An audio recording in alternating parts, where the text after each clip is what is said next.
భయపడతారే మీరు తమ్ముని భయపెట్టిచ్చేస్తున్నాను.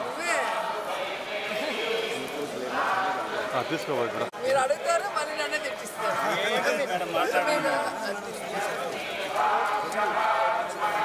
మాట్లాడండి మేడం, మాట్లాడంటారు వదిలేదు.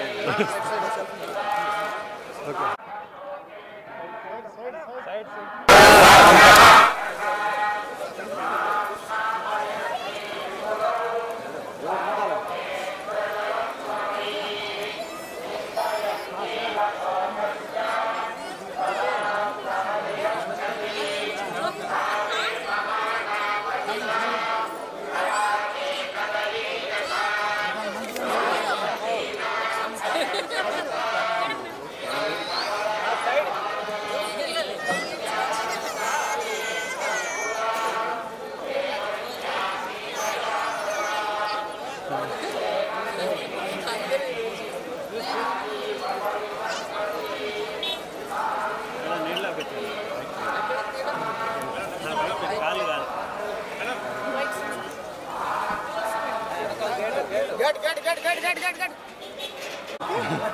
దొరికాను కదా ఏదో కాల్ రాసి చేయాలని ఉంటుంది. మాట్లాడుతుందా లేదా? నేను కాదు.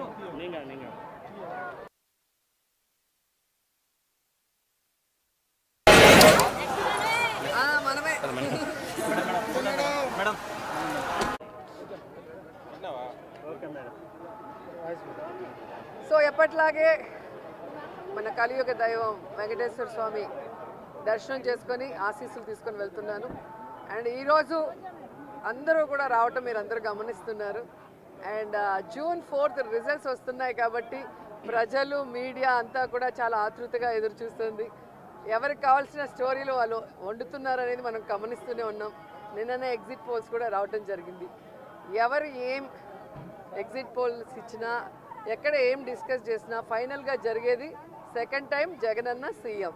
ఎందుకంటే ఈ రాష్ట్ర ప్రజలు సంక్షేమానికి అభివృద్ధికి పట్టం కట్టడానికి రెడీగా ఉన్నారు కాబట్టి మహిళలు ముసలి వాళ్ళు పెద్ద ఎత్తున రాత్రి 9 అయినా కూడా ఎదురు చూసి ఓటింగ్ వేసి వెళ్ళటం మనం అందరం కూడా గమనించాం.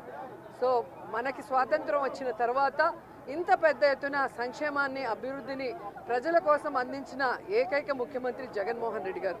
రాష్ట్రం విడిపోయి నష్టాల్లో కష్టాల్లో ఉన్నా కూడా ప్రభుత్వ బాధ్యతగా ప్రజలకి మంచి చేయాలి, రాష్ట్రాన్ని అభివృద్ధి వైపుకు నడిపించాలి అని చిత్తశుద్ధితో పారదర్శక పరిపాలన అందించారు. కాబట్టి ఈరోజు మేమంతా కూడా చాలా కాన్ఫిడెంట్గా ఉన్నామన్న విషయాన్ని మీ అందరికీ తెలియజేసుకుంటున్నాం.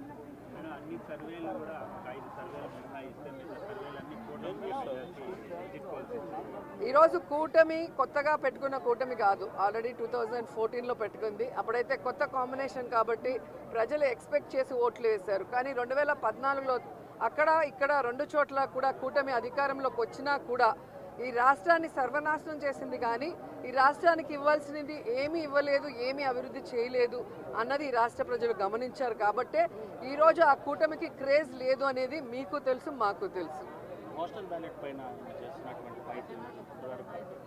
ఖచ్చితంగా ఈరోజు ప్రజలందరూ కూడా గమనించాల్సిన విషయం, వ్యవస్థలు ఏ విధంగా ఈరోజు చంద్రబాబు నాయుడు చేతిలో వాళ్ళు ఇష్టానుసారం చేస్తున్నారో మనం గమనిస్తున్నాం.